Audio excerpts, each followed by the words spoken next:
A devastating shooting incident unfolded within a prominent high-rise building, home to numerous offices in the heart of Midtown Manhattan, resulting in the tragic loss of at least 5 lives, including the perpetrator. The first sounds of gunfire pierced the evening air at approximately 6 p.m. on July 28th, which was 5 a.m. the following day in Hanoi, after a man armed with a rifle stormed the towering structure on Park Avenue, a thoroughfare known for its corporate headquarters and significant tourist foot traffic. In the immediate aftermath, hundreds of police officers, supported by multiple helicopters and an unmanned aerial vehicle, swiftly converged on the scene. Authoritative law enforcement sources confirmed that 4 individuals, among them an off-duty police officer, were fatally wounded. The suspect also succumbed to his injuries, reportedly from a self-inflicted gunshot wound.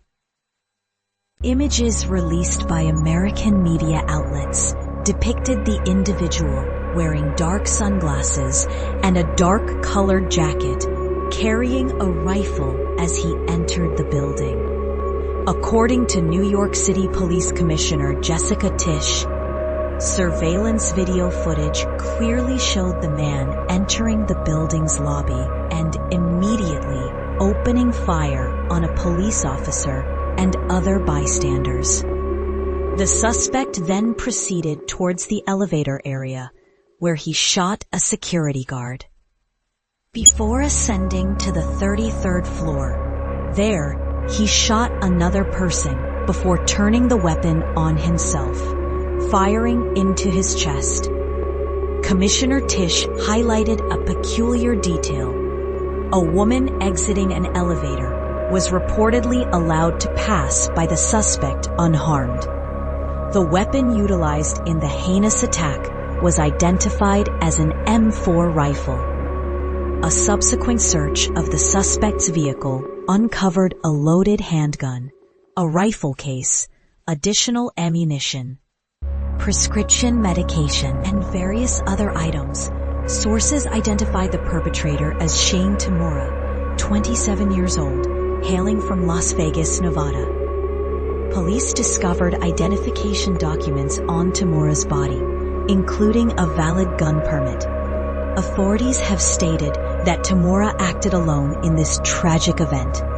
The New York Police Department, with crucial assistance from the Federal Bureau of Investigation, FBI, is currently conducting an extensive investigation into the motive behind the shooting.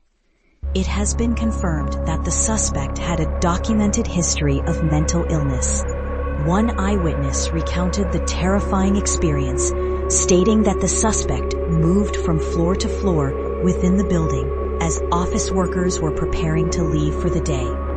Jessica Chen, another witness, described being in a presentation with dozens of colleagues on the 2nd floor when she heard multiple, rapid gunshots emanating from the 1st floor. They immediately sought refuge in a conference room, using tables to barricade the door. Chen expressed her profound fear, recalling how she messaged her parents to tell them she loved them during the ordeal.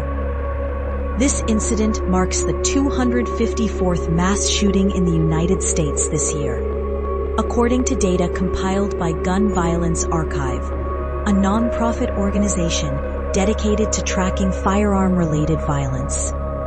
The organization defines a mass shooting as an event where at least 4 individuals are injured or killed, excluding the attacker. While law enforcement quickly identified the perpetrator as Shane Tamura, a 27-year-old from Las Vegas with a documented history of mental illness, the incident immediately sparked a flurry of questions and alternative theories among some observers. How did Tamura, traveling from Nevada, manage to transport an M4 assault rifle and a loaded handgun undetected into the heart of New York City and a seemingly secure corporate building?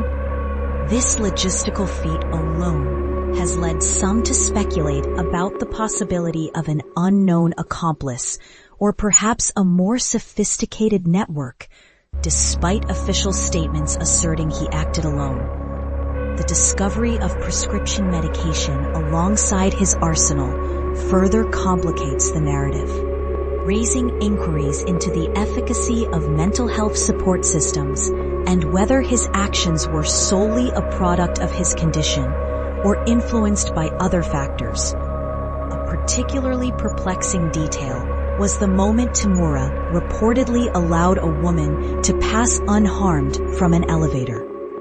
This act of apparent selective violence has fueled discussions. Is it a momentary lapse in his rampage, a calculated move to create confusion, or did it suggest a highly specific narrative?